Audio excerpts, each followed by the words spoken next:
Ladies and gentlemen, welcome back to Behind the Wheel. For episode 4, my guest today is a YouTuber named Aldas. Aldas is an F1 YouTuber from Lithuania who has become one of the biggest names in F1 YouTube. Today we talked about everything from start making F1 YouTube videos, joining Veloce, and even going on tour with Tommo F1. I hope you enjoy our conversation. Aldas, welcome to Behind the Wheel. We're at the Miami Grand Prix weekend as of recording. How are you enjoying it? I'm loving it. I'm loving seeing Formula One back. I wasn't loving so much that really strange 4-week break in between the Australian Grand Prix and Baku. Obviously, the Chinese Grand Prix would have been at that point, but I was, mate, after an entire off-season with no Formula One, to have like this weird 4-week break, I was not loving it. So to see F1 back, a really busy schedule, a lot of fans actually are they're not too happy. I heard a lot of people complaining about how many races there are going to be in the next few weeks, but I'm buzzing. I'm a Formula One junkie, so I'm all about that. Hopefully Miami will be better than it was last year. Again, as we're recording, it's right after FP3, so yeah, I mean, you never know what's going to happen. The walls are tight already. Some drivers are kind of finding it tricky, so yeah, I'm loving it at the moment. Although I have noticed that, and I'm looking forward to seeing during quali and the race, if the amount of people, the fans are going to be kind of increased, because there's been a lot of like empty seats, which I've noticed during the practice session. So yeah, kind of interesting to look at what F1 is like in America, and that it still clearly has quite a bit to go.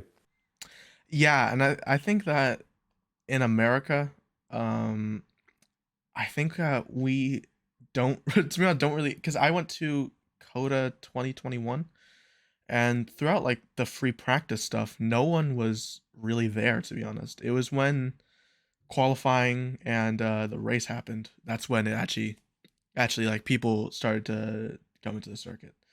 But yeah, well, again, thank you for joining us today. We're here to obviously talk about your YouTube career through obviously Formula One, and let's go all the way back to the beginning.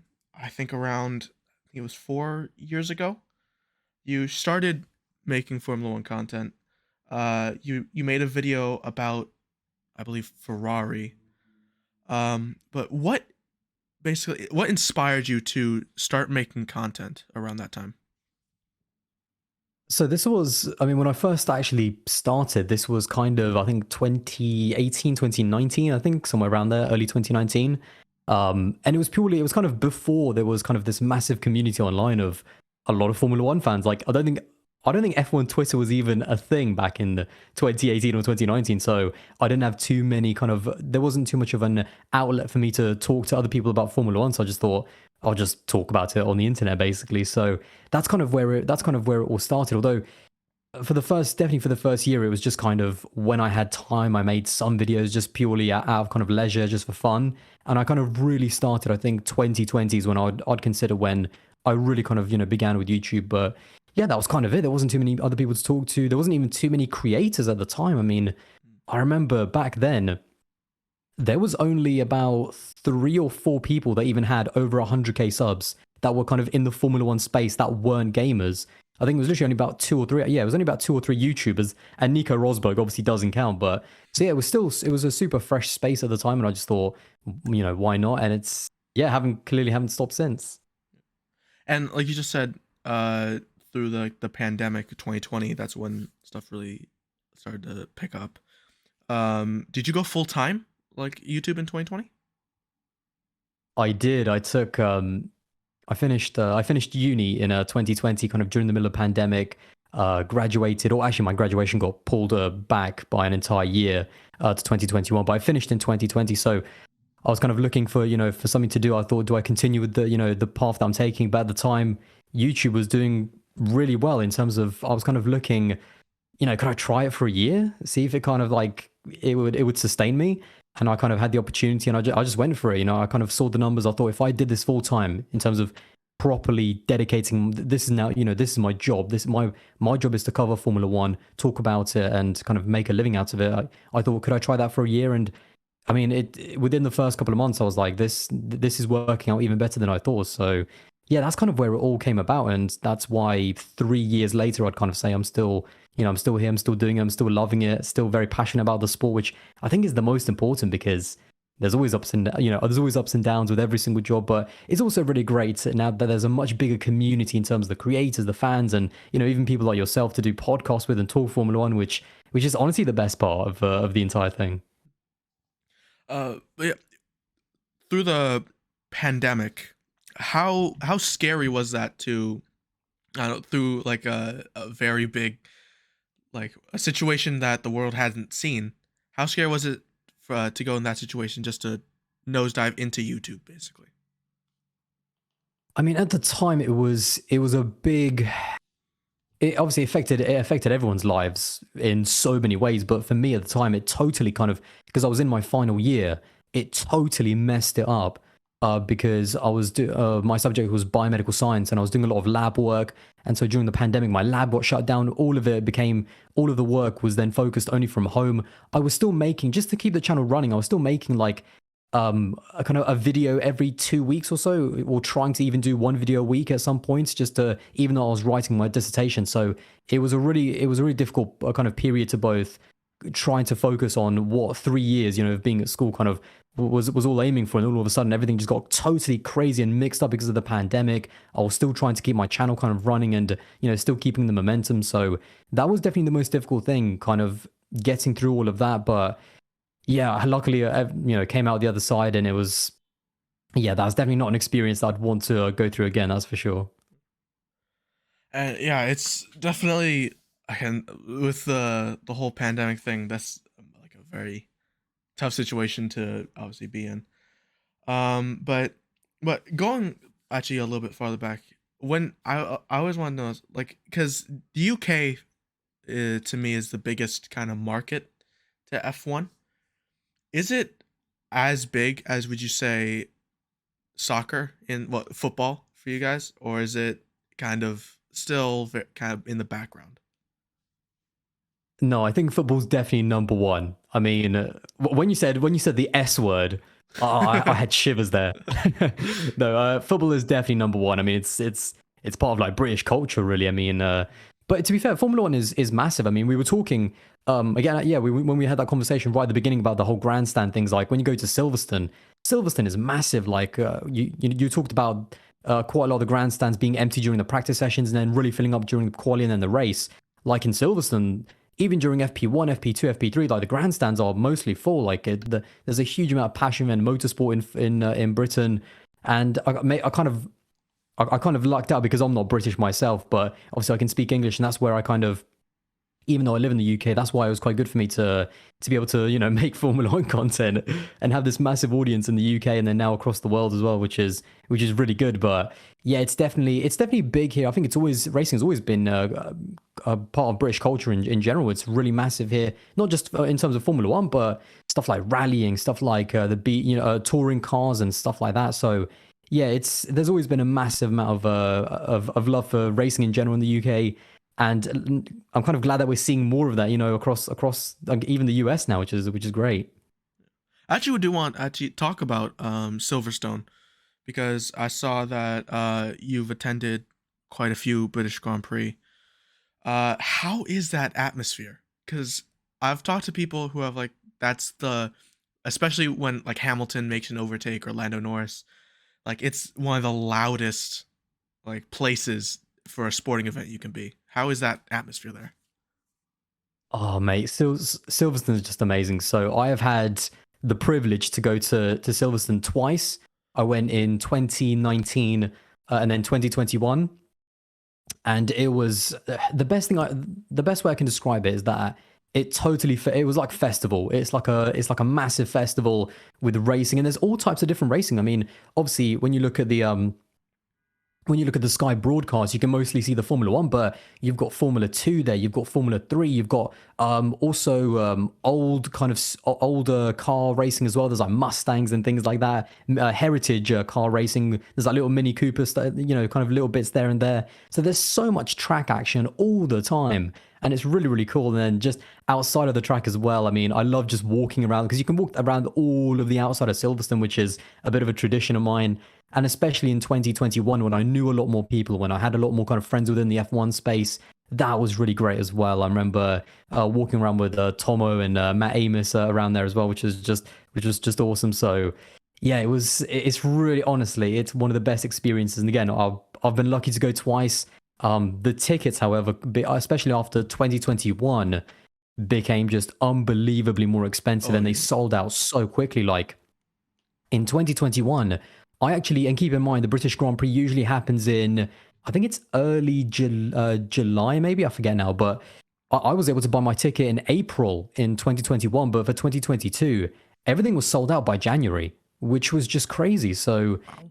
yeah, this time, luckily, I managed to buy a ticket or two tickets with a friend of mine in September when they came out. But yeah, it was a lot more nicer actually in 2019 and 2021 when you can buy tickets a lot more easier. But because it's so much bigger now, it means a lot more kind of people are there as well. Although it's usually a sellout anyway. I mean, yeah, the British crowd go absolutely crazy. Of course, there's a lot of Hamilton fans, but to be fair, when I actually was there, I actually think there's a good spread of fans. It's not just Lewis fans. Like, there's obviously a huge kind of this new wave of younger fans that like George and Lando. Of course, Ferrari is massive with Charles there, Mm. and then even Red Bull, hugely popular. Like Max is a really popular driver in the UK, I think, with a lot of fans. So it's actually quite good from that perspective. But for sure, when I was there in 2021, and obviously Lewis had that collision with Max. I mean, the crowd just went absolutely wild. As much as it was kind of more on Lewis, they didn't care because the championship was so close at that point. And obviously, they loved seeing kind of Max out of the race. Although, glad he was okay, because that was a really big shunt. So, and there was also another really a moment I'm never going to forget, which was in 2019, because I was sat at the final corner kind of club just before you get onto the main straight. And that was the year where Vettel crashed into the back of Verstappen, right in front of me. And there was a Max fan. She was like 2 rows ahead of me. And every single time Seb came through, like after he crashed Max off every single lap, she was just swearing, like just absolutely, just going in on him every single lap nonstop. So yeah, she was not happy to see her driver being taken out. But I'm never gonna forget that. That was a really, everyone was just laughing, which I just loved it. Yeah, that sounds like a really fun atmosphere because every I feel like as much as like F1 has grown in the US especially, I think it's kind of the people go for the just the spectacle of F1 basically. I feel like so like in especially in Silverstone like there's the rich motorsport like culture like that you talked about. But yeah, let's actually go back to the YouTube side, which is obviously you started to after 2020 you start go full time, and that's when a lot of channel like growth started to happen. Like I think I forgot what video it was exactly. I think it was a Vettel video that reached over 1 million views. I think if I'm not getting that Yeah, wrong. how good was Sebastian Vettel in his prime, and then also I did a video how Vettel went from the most hated to the most loved driver on the grid. Yeah, So yeah, those two were kind of massive. yeah. How did that how did that feel? Just absolutely those two videos just blowing up. Do you know what was really strange actually about especially the how good was Seb in his prime? I remember that video doing, because I think, when did I actually launch that? Because I can check now actually. So I put that video out in 2020, so right in the middle of so in April 2020. But what's quite crazy is that video didn't really blow up um, until a few months actually after that, where when I think Seb announced that he would go to Aston Martin. So it did really well in its first kind of like a couple of weeks. I think got a few 100,000 views, which I was buzzing about. I just thought, wow, this is unbelievable. I mean, 200,000 views, this is amazing. But then but I remember there was a massive, and then the video cooled off, as most videos do. But then it exploded when he announced that he was going to Aston Martin. And I don't know why. I mean, I don't know why people would kind of go to that video, but YouTube just pushed it to even more people when Seb was obviously in a lot of articles when it was announced that he would have moved from Ferrari to Aston Martin. And that's when it really blew up after like 3 months, which I just found really crazy. I remember looking at the spike. So yeah, YouTube is still a stranger kind of, I don't know how to work it out in terms of how videos do well and bad. You just try to do your best and make the best quality content that you can. But yeah, that video kind of exploded out of nowhere, really. But obviously, I was super glad that it did.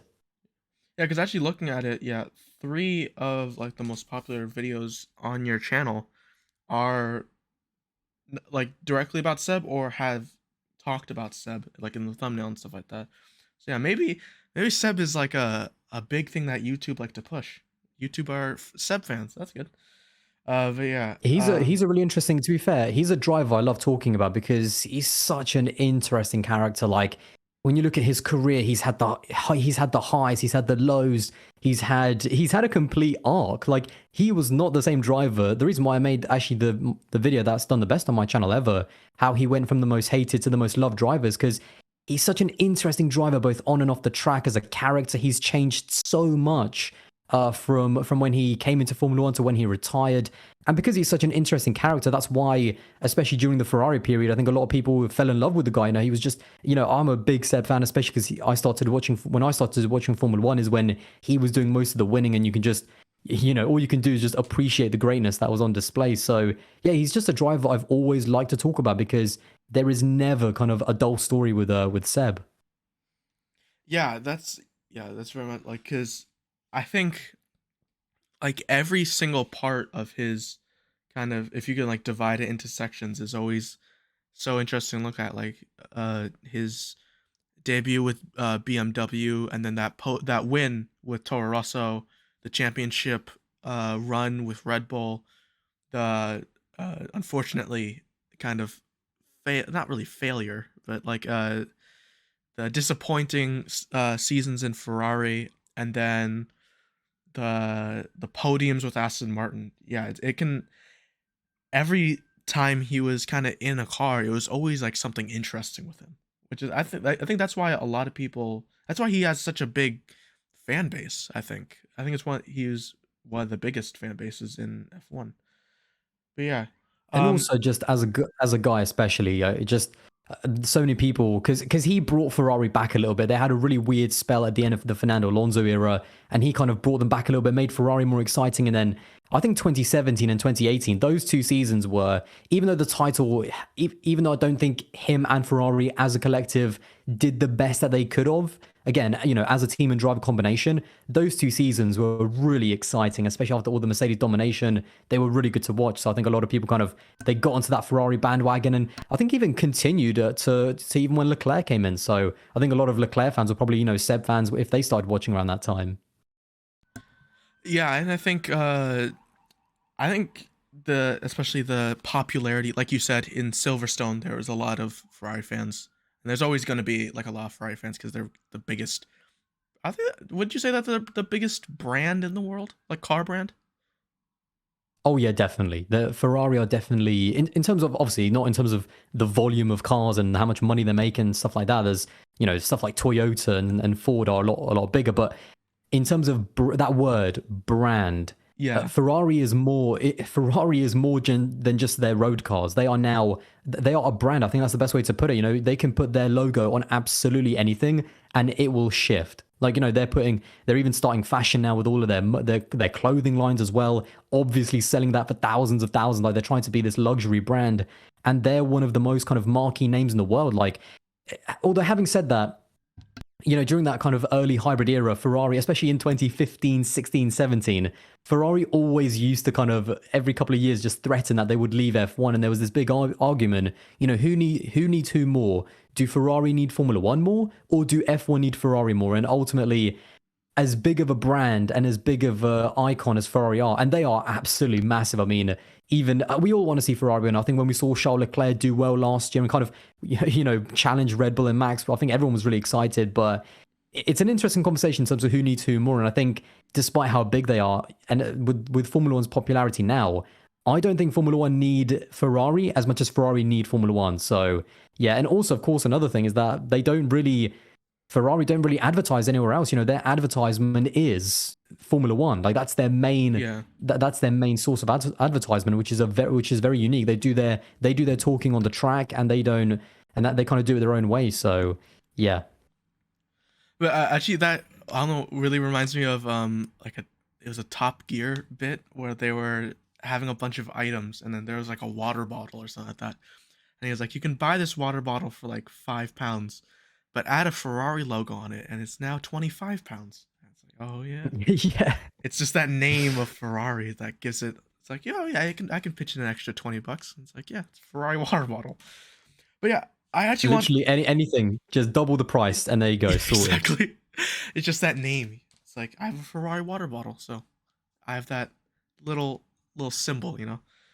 But I actually want to talk about your style actually of making videos. Like that kind of commentary type. I don't even know how to like fully describe it, but how did you come to that style of editing, and like what basically what drew you to it, and did you watch anyone in particular that like influenced that, or did you basically just like I'm gonna make it like this?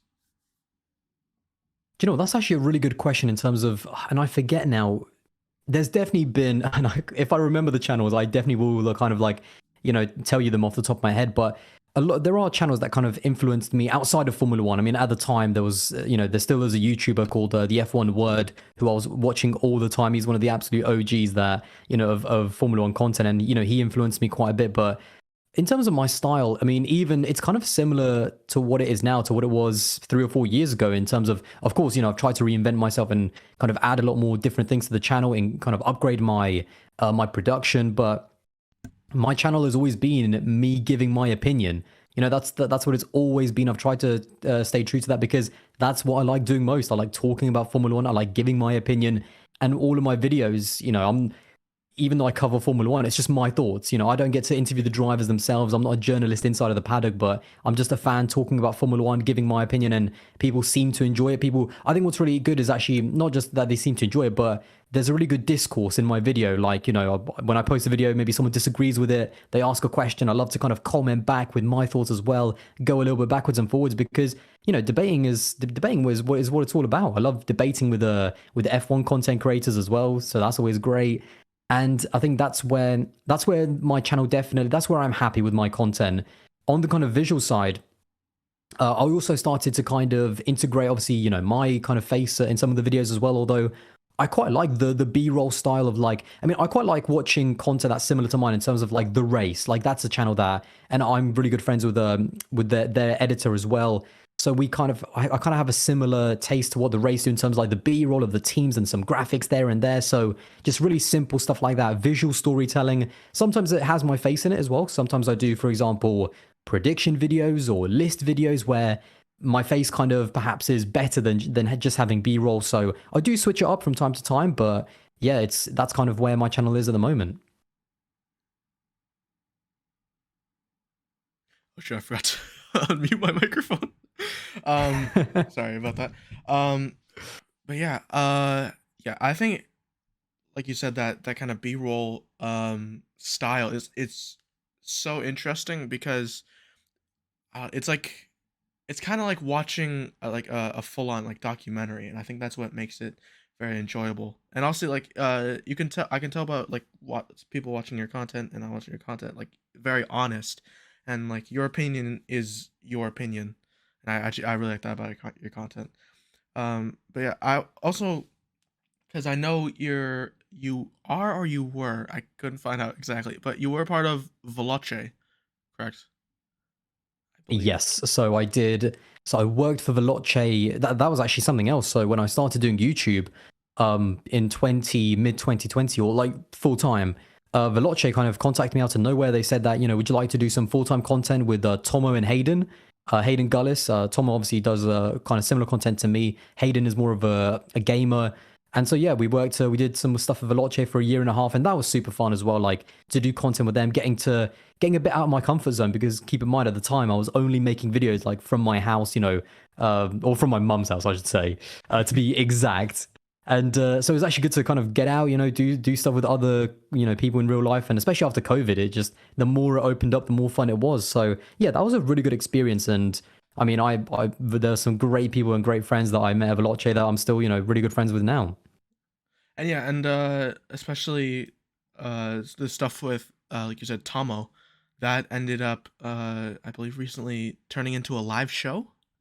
How did like making a YouTube series turn into a live show? I mean, to be honest, mostly I always wanted to do something like that. It was always something in the back of my mind. I thought about doing it myself, but actually, I mean, a big shout out and kind of the main inspiration for doing that is another F1 content creator or another channel, Quick Stop F1 with Nyasha and Tandy, who have like a Lewis Hamilton dedicated YouTube channel, which I absolutely love. They kind of do their own thing and kind of break that barrier of, you know, most people like love to be impartial and stuff like that. Like I Yeah, feel like my content's quite impartial, but their content is like super yeah. biased towards They're Lewis, and hilarious. there's Yeah. a space. Exactly, like there's a space for that as well. Like, you know, I think it's quite cool to have something a little bit different. So I went to their live show. They actually did one first because they've got a great community, like super close community that, you know, really interact with them. And I went to their live show, and I thought it was just awesome. I saw there's also another channel called Pit Stop Fracas. So they were there as well. So there was so many F1 content creators, and I love their show. And I just thought, man, I want to do something exactly like that. So yeah, originally I thought, you know, should I do it by myself? You know, would that be entertaining? And if I'm seriously going to ask people to, you know, pay and come to a live show, I've got to give a good product. So is it going to be good enough with just me? So I thought, no, I've got to have someone else there. You know, who am I going to have? And listen, I love talking to Tommo about Formula One. I feel like we have really good debates with each other. I feel like we bounce off each other quite well on all of the content that we've done. So yeah, he's the first person. He's the first person that I went to, and he was up for it. We wanted to do it at the F1 arcade, so we got to talk. He knew a few people there. I knew a few people there, so we managed to sort that out as well.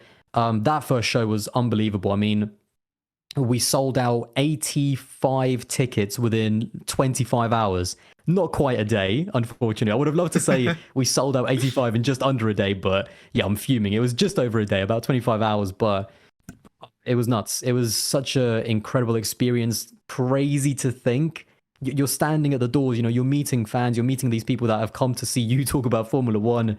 It was a real pinch me moment. The night went amazing, and I mean, we've already got the second one planned. The date is in the books. It's already happening. It's going to be even bigger, even more exciting. We're going to take it up a level for sure. So the second one is already in the works. Actually, I want to talk to you about that actually relationship with Tomo, because did you guys meet through Veloce or did you guys meet before? We met through Veloce. So, I mean, to be fair, actually, no, tell a lie. We technically met through YouTube because we did a video. He was my first ever, I forget now, but he was the first ever collaboration on my channel. I'd never had anyone before on my channel, and he came on the channel early 2020. So I knew him a little bit, obviously through videos and stuff like that. So we did a video together. But then Veloce was the first time that we properly met in real life, that we, you know, really started hanging out. And so yeah, that was definitely a cool moment. And again, just so cool to talk to F1 content creators. That's the best part, you know, meeting fans, meeting other people, because that's why I started the channel, because I didn't have anyone else to talk to about Formula One. And now to have, you know, friends, fellow content creators, fans to talk to F1 about, you know, that was kind of the best part for me. And actually, do you have like, I don't know, have basically what's the best like, experience you've had meeting like a person in the F1 community? I don't I know. mean, to be fair, do you know what? I'll tell you my most embarrassing one. Oh yeah, It that's was, fair. and this is actually on my channel, I think. So this was 2019. So this was before I actually, this was, you know, still, I was making YouTube videos at the time, kind of when I could, but this was before before it was a full-time job. So this was just when I was doing it for fun. And if you remember, I said I went to Silverstone in 2019. Mhm. And this was obviously before like anyone even knew who I was. But yeah, I went to Silverstone 2019 and vlogged my experience, my first ever Grand Prix, and I actually made a video from it as well. I think the title of it was like how many YouTubers can I find at Silverstone or something.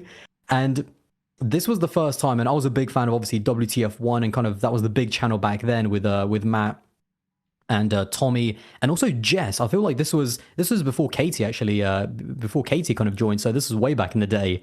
And I remember meeting Matt. Like I remember having my camera out and Matt Gallagher, like coming to him like just to get a quick word. And I don't know why, but I was so nervous to meet him. Like I've talked to him loads now. But at the time, I was like, oh my God, this is unbelievable. This is Matt Gallagher, you know? And I kind Yeah. of just squeezed in with my camera, and I started like half tearing up. Like it was so embarrassing. I don't think you can see it in the video, which is good. But as I'm kind of talking to him on camera, that was the first time I ever talked to him. I asked him some random question like, how is someone going to do, how is Charles Leclerc or someone going to do, how's the season, blah, blah, blah. But behind, I'm actually like half tearing up. And afterwards, I was like, "How? What did that just happen?" By the way, I don't know. I don't know why. I don't know why I just reacted like that. But luckily, I don't think you can see it too much in the video. But it was the weirdest, the most awkward experience that I ever had. But yeah, I don't think he actually noticed, which was good. But it was, yeah, almost crying at meeting Matt Gallagher. I mean, that is the worst of the worst. No, but I think that's actually very understandable. Where it's like you watch someone for a while, and then you finally meet them, and it's like, oh hey, how you doing, man? How are you?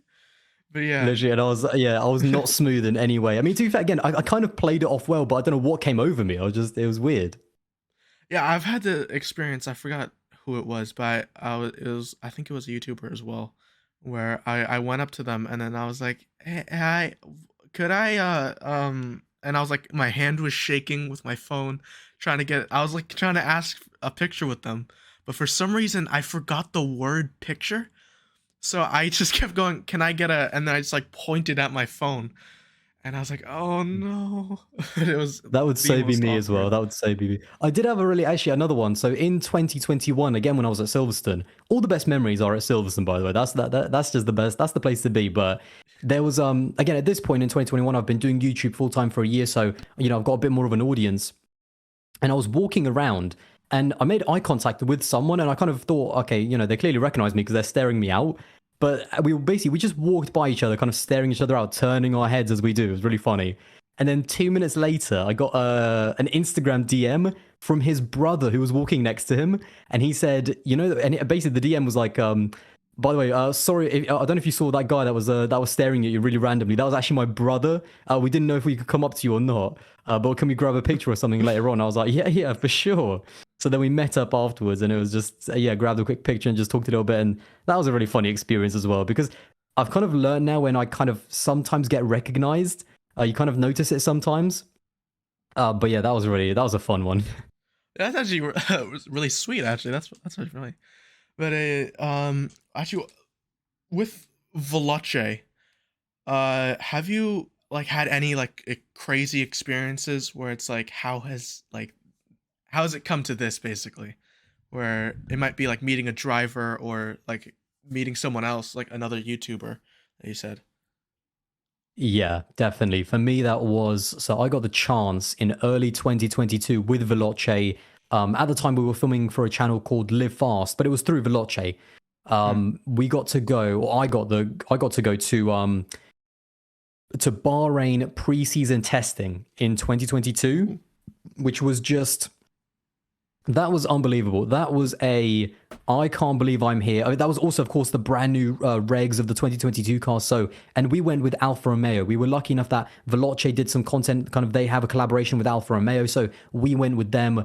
I got to interview both me and Hayden. Got to interview both Joe, who of course was a rookie at the time, just before his first race, and also Valtteri, who just joined Alfa Romeo for 2022. So we got to interview both of them as well. So that was super cool. That was, and they were super chilled guys. Like I remember, and I kind of knew they would be kind of going in. You have to open them up a little bit, but after that, you're just kind of you're just having a casual conversation, with Valtteri and Joe. They've been having meetings and kind of, they've had really like serious conversations with journalists. And we're here talking about, Netflix and, Valtteri, how does it feel to have your bum out in Netflix and Drive to Survive? So he was super like happy about that. So, and I know Joe was a big fan of basketball as well. And he's a big fan of Kobe. Obviously his color scheme and number 24 is after Kobe. I'm a huge NBA fan. So yeah, we had a really nice chat about that as well.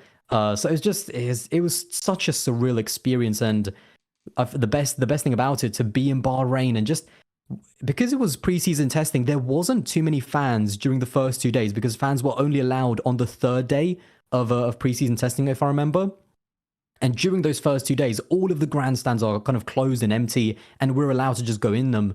And just sitting in kind of dusk, the sun's going down. You're in an empty grandstand, just watching Formula One cars go by, hearing the sound. It was man, if I could just go back to that moment, that was pure just vibes, like just sitting, doing absolutely nothing, and just enjoying Formula One cars going by, during preseason testing. Like that was a memory that I'm never going to forget. That was awesome, and I really wish that hopefully I can go back one day and do the same.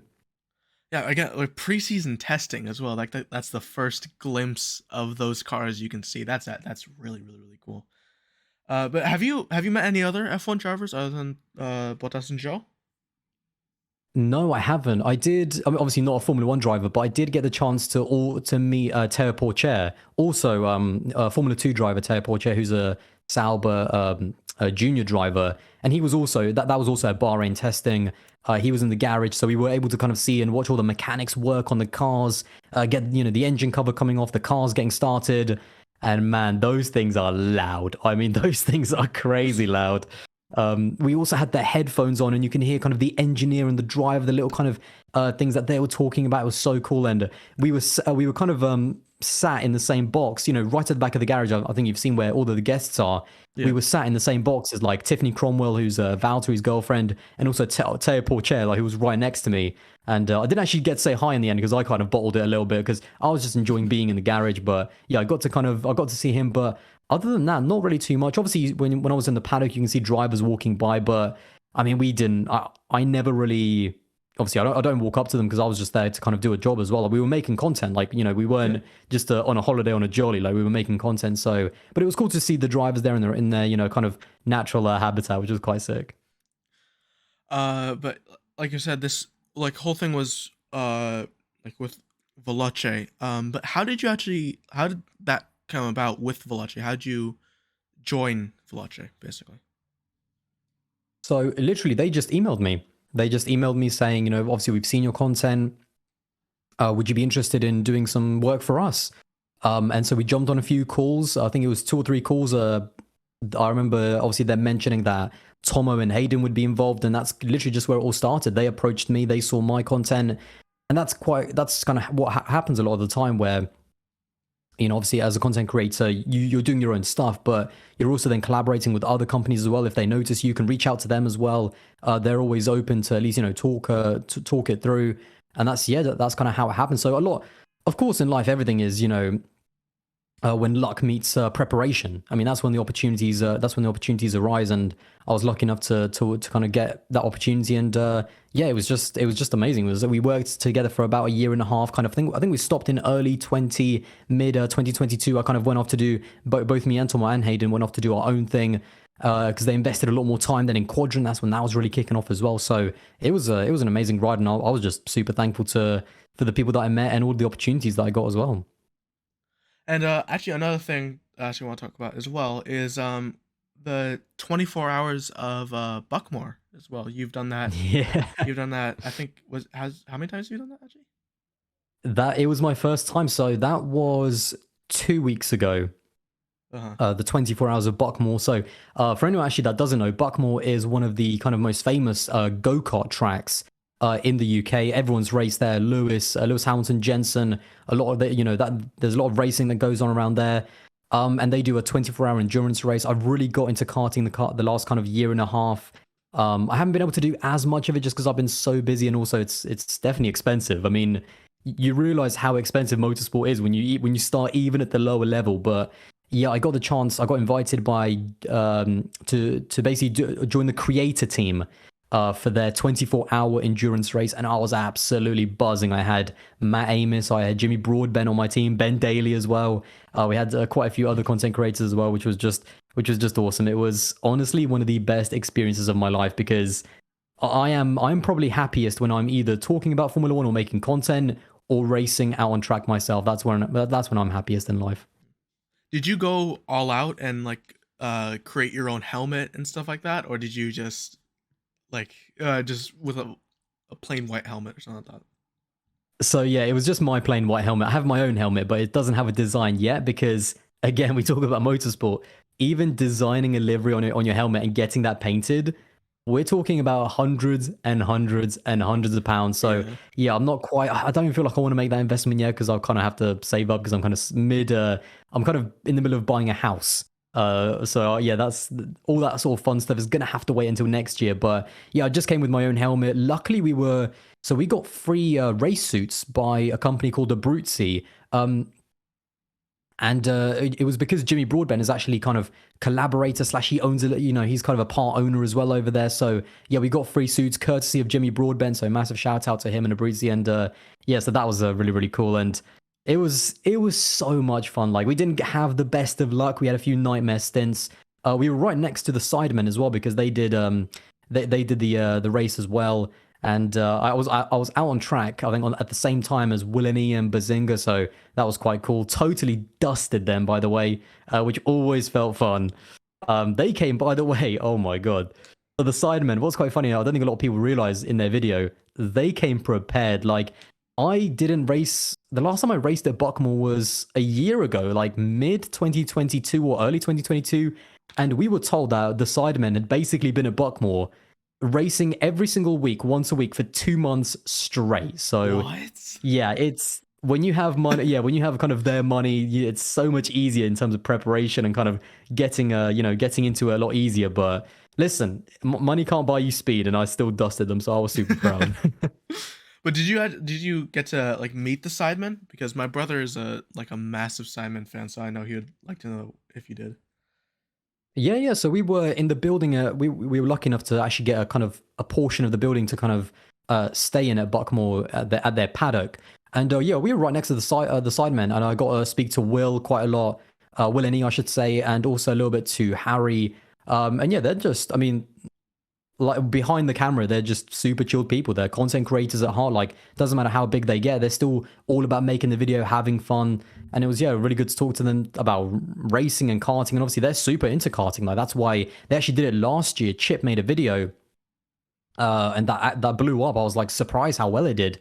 And they were there again as to make a video for 2023 as well. So to be fair, our goal was to actually beat them, like, because obviously there's two content creator teams. There was our content creator team and then the Sidemen one as well. And unfortunately, even though I feel like, there was a couple of drivers in our team that kind of didn't let us down a little bit, to be honest. Bottled it on the day, but it is what it is. That's racing, and so in the end, we didn't quite manage to beat the Sidemen, but it was a really fun experience, and they're super chilled. So yeah, Willany especially, he's a funny guy, super easy to talk to, just to have a laugh at. And I roasted him a little bit after, because he came up to me like, mate, you are absolutely rapid out there. And I was like, yeah, I think I lapped you like twice, didn't I? And he was like, what are you on about? It was just once. So yeah, we had a bit of a laugh. So yeah, that was really cool. But how hard are those races, by the way? Because saw a picture of you. I think there was like a band-aid on your hand, and you said you lost your voice or something like that. How hard are those races? Because you're going for multiple Yes. hours.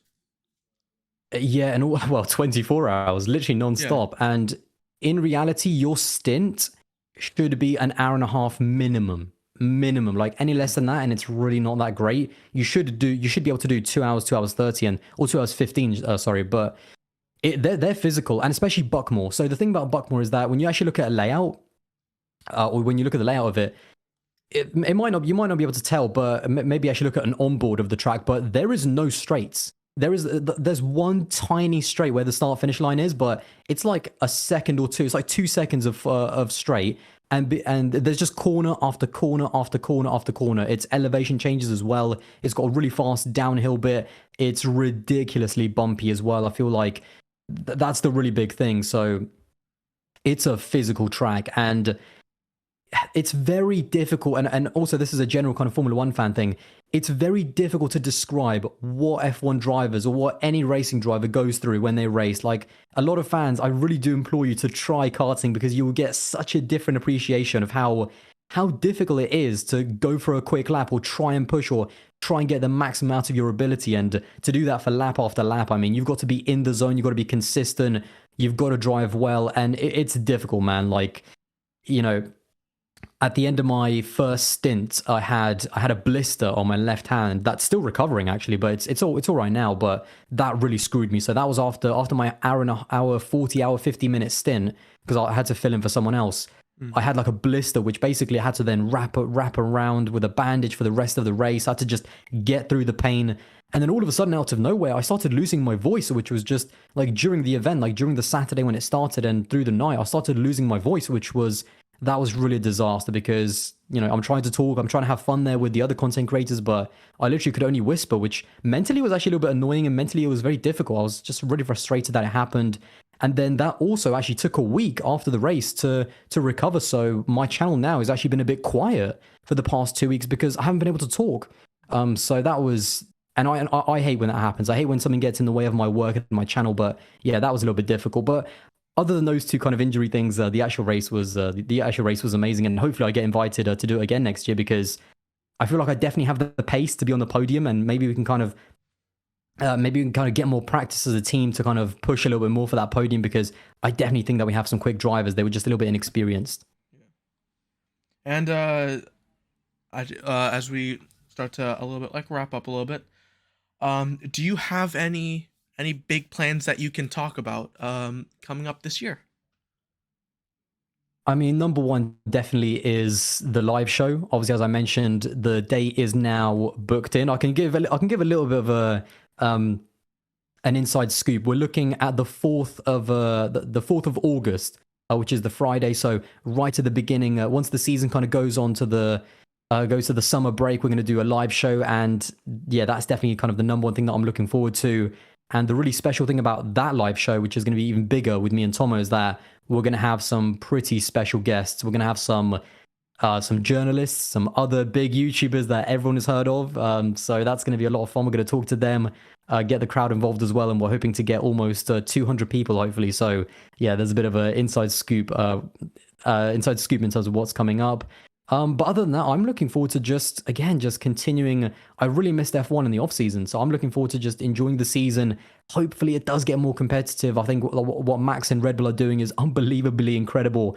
But I need Mercedes, I need Ferrari, I need Aston Martin to kind of step their game up to kind of give us a bit more of an exciting season. Hopefully, Checo can push Max all the way because that's what we want to see. You know, we have the best driver in Max, kind of in the best car, which is great. But you want to see him pushed all the way. So yeah, that's kind of the really big thing. And also potentially a bit more racing for me this time actually in cars. It finally stepping up from karts to try my hand at kind of proper racing in cars. Well, you know, karting is still proper racing for sure from my side, but to try in cars for the first time is something else that is coming up this year. And you guys should, but for the live show, you guys should come to the U.S. possibly. I'm just saying, you should We need to do it. specifically We need to Washington D.C. By the way, I'm just saying. specifically Washington DC. So are you trying to tell me that you can't trek it out to London, England? You can't do that?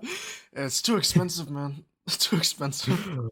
No, I feel you. I feel you for sure. Yeah. I mean, I'd love to do something like that. I mean, if we could, yeah, if we could take, because I know a lot of people do obviously podcasts and stuff, and they kind of do live shows as well. If we can try something in the US, it would probably, to be fair, it would probably make sense to try that next year if I went to COTA, if I'd be able to, because out of the 3 kind of Formula One races, I'd go to Austin, instead of like Las Vegas or Miami, because that's way too expensive, and I feel like Austin would be super cool. So I'd love to do a live show there and kind of, you know, meet some fans, and maybe me and Tommo can go, because definitely my friend Blake, who's a break on F1 with 3 Rs.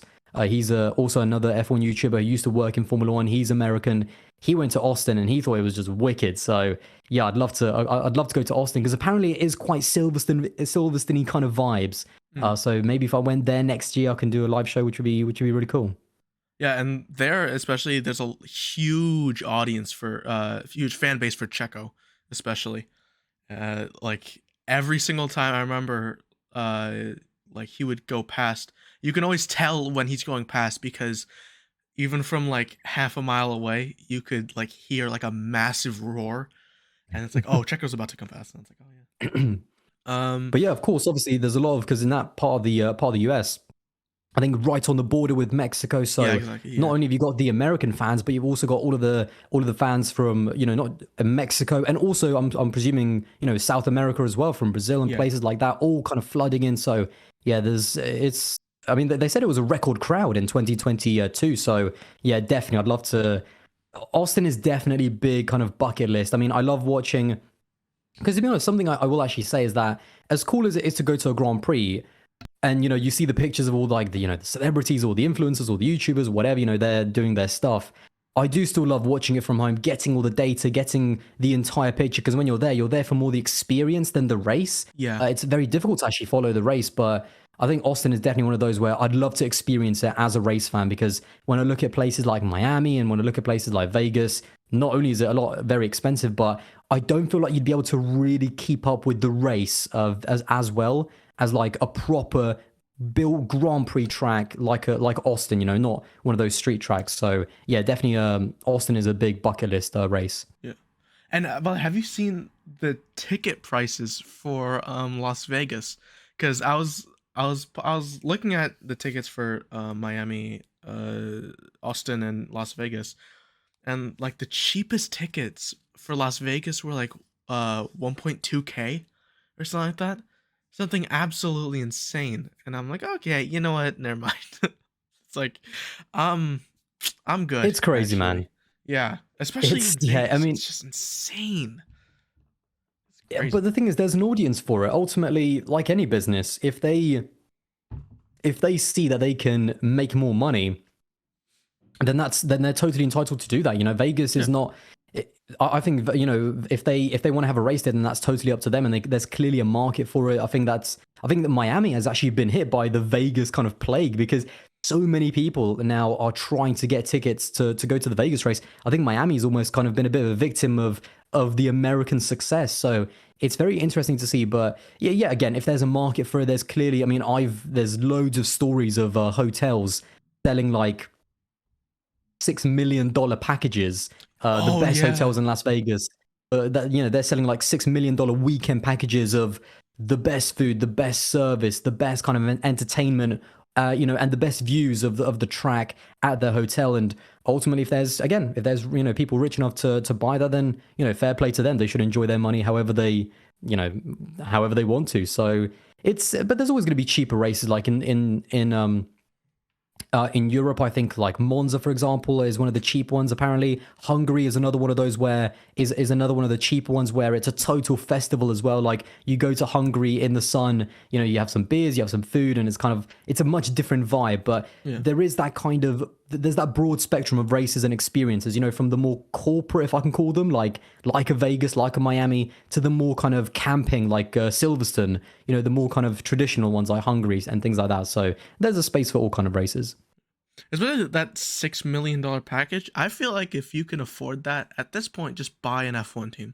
If you can afford a $6 million hotel, food, all that stuff package, just buy a Formula One team, man. Keep in mind the price of a Formula One team now in 2023 is probably like, Come I on, mean, dude, man. how much did Audi buy Sauber for? Like 600 million by the time they actually buy 100% of Sauber. Like it's 600 million. So to be fair, it's like, from being able to afford a 6 million weekend getaway to 600 million, a hundredfold like Formula One team. It's a bit different, but I see what you mean though. Yeah, Yeah. but I feel like if you have the wealth to just spend $6 million for a weekend, it's like, oh my god, it's like you To be fair, probably just well I off. will say, I think that would be split. That 6 million though would be split between like 10 or 12 people. It was for like a multiple. So if you invite, to be fair, if you invite about a few of your rich friends, then that's what is it? 10 of you, 600 grand. I mean, to some rich people, that's maybe like a bonus or something. Yeah, and the Audi deal was 450 million. So Oh, wow. And yeah, that's for only like 40%, 49% or something because they've only owned like half of it at the moment or something like yeah, that. yeah, something like that. But yeah, um, but yeah, the last thing that I wanna quickly say as we wrap up, obviously your channel that has found incredible success, over 100,000 subscribers. Do you have any advice for YouTubers people who want to become F1 YouTubers or want to make content around F1? So this is a question that I obviously get quite a bit. A lot of people ask me whether it's through DMs or on podcasts and stuff. And there's a few things that I'm gonna always repeat myself because I always believe this stuff to be true. I mean, number one, you've got to enjoy it. You've got to. There's gonna be, even for me, there's good days and there's bad days. There's days where the videos do great. There's the videos where that don't quite do as well, and you put so much work into them and you get a little bit down, but you move on to the next one. And so you've got to enjoy what you're doing. You've got to enjoy Formula One. You've got to enjoy video making as well, and kind of that kind of part side of it as well. Because it is going to get tough, and only if you enjoy it are you going to get through those tough moments. And then especially from the actual video and from the actual content point of view, if you really, it depends what you want. If you're just trying to have fun, then again, make sure that it's something that you like doing. But if you really want to grow and if you want to make it into something, then you've got to treat it like a business. You've got to invest in yourself in terms of, better equipment. I think sound is a massive thing. Like sound is like 70% of a video. So, you know, you've got to invest in kind of the visuals and really invest in your craft. You've got to ultimately look at the channels that are doing it well and think, even though I'm smaller, how can I do it better? And that's something that I've always looked at from other, like, I look at other channels that are not even F1 related. Like, I love watching, you know, like movie analysis channels or things like that. And I kind of take a bit of inspiration from them. How can I, you know, how can I make my content kind of as good as them in the Formula One space, things like that. So it's just about pushing yourself, and anyone can make a successful Formula One channel if you just find the audience, if you enjoy what you're doing, and if your audience kind of comes along with the, you know, with the ride with you. That's what makes it a winning channel. So yeah, quality is absolutely massive in content creation. You've got to know how to be better than even people that are bigger than you. So yeah, that's, you're always striving for perfection, and you're never going to quite get it, but that's kind of what you got to be doing. Well, yeah, thank you, Aldas, so much for joining us on Behind the Wheel, episode 4, I believe, if I'm getting this correct. Hopefully I am. I'm the one who makes this. I don't know. But anyways, thank you so much for joining us.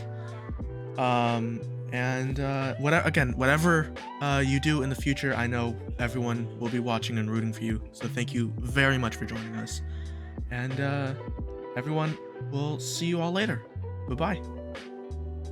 Thank you very much for having me on. Bye-bye. Well, that's it. Thank you so much for Aldas for coming on. I really enjoyed our conversation. It's still funny to me that just a few hours later, Leclerc would crash in qualifying. But man, thank you so much. I hope to see you very soon. And guys, that's it for the episode. Actually, join us back in just under a week's time for, I can't really believe I'm saying this, for an IndyCar Drivers episode. See you then.